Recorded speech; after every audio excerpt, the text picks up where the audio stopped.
कृष्णपाल सिंह उर्फ छोटे ठाकुर की हत्या का 7 दिन बाद खुलासा हुआ है। आयुष निवास बहादुरगंज ने ही कृष्णपाल सिंह की हत्या की है। मृतक कृष्णपाल ने घटना स्थल पर आरोपी आयुष को बुलाया था और फिर आयुष को कपड़े उतारने के लिए चाकू की नोक पर मजबूर किया था। आयुष के साथ शारीरिक संबंध बनाना चाहता था मृतक कृष्णपाल। शारीरिक संबंध बनाने से मना करने पर हाथापाई हुई और आयुष ने छोटे ठाकुर की चाकू से हत्या कर दी।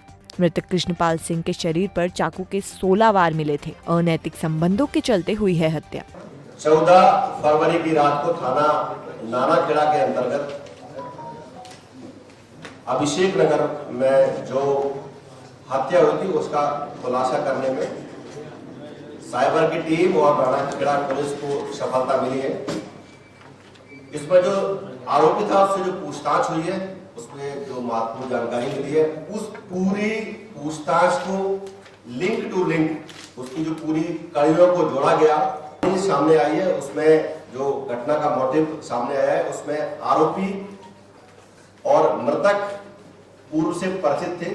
मिली थी जहां उसकी डेड बॉडी मिली थी, 2 बार जा चुका था, उसके अंदर भी घर में जा चुका था और वो दोनों बार उस मकान को बेचने के लिए गया था, मतलब दिखवाने के लिए, क्योंकि उसका जो मकान था ये हो गया। उसके बाद से ये प्रॉपर्टी के जो ब्रोकरशिप में भी काम में जुड़ गया था और उसी से कई बार टेलीफोन मिली है, वो हमें पहुंचा था। इसके बीच में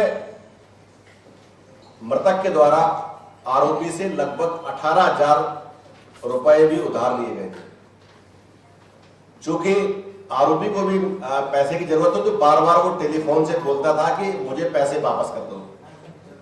घटना दिनांक को 14 फरवरी को मृतक के द्वारा आरोपी को फोन लगाया गया और बोला गया कि आप आ जाए और एक पार्टी आई है उसको उससे पैसा दिलवा देंगे। इस बहाने से, मतलब पैसा देने के बहाने से आरोपी को मृतक के द्वारा बुलाया गया।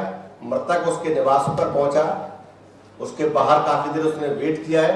वेट करने के पश्चात जो मृतक था वो अपने घर से बाहर आया और मृतक और आरोपी दोनों स्कूटी जो एक्सिस गाड़ी है उस गाड़ी के माध्यम से अपने इस जो अपना फलीगंज से निकले और ये रूट था वो वही जो अपना कंट्रोल रूम के सामने से होते हुए संजीवनी और MR2 से होते हुए आरोपी के द्वारा खोला गया बाहर वाला गेट। उसके बाद जो चाबियां उसके पास थी मृतक के पास, तो मृतक के द्वारा चाबियां को अंदर उसने खोला और दोनों घर में सहमति पूर्वक दाखिल हुए।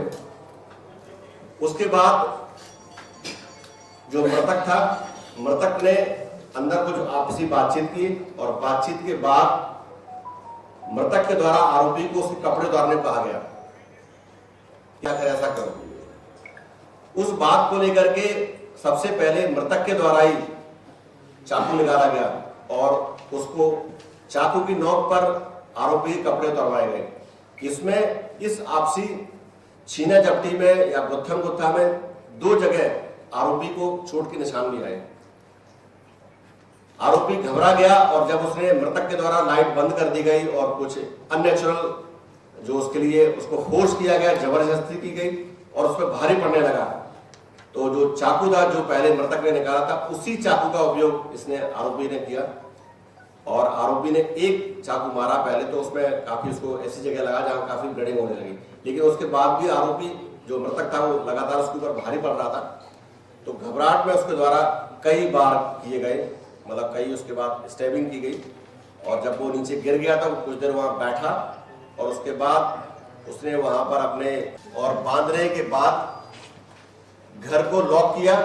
घर को लॉक करने के बाद उसने जो रूट था, मतलब जहां से वो अपनी गाड़ी से रवाना हुआ और रास्ते में उसने जो घर की चाबी और जो कपड़े थे, खुद के कपड़े जो खून से सने हुए कपड़े थे और जो मोबाइल था, कुछ फोटोग्राफ्स आरोपी के द्वारा लिए गए थे, उनको उसने वहां पर 2 तालाब में फेंक दिए और उसके बाद अपने घर में आया। घर में इस जो गाड़ी एक्सिस थी उसको छुपा के रख दिया, उसमें भी कुछ मॉडिफाई किया और कहानी को बनाने का प्रयास भी किया गया।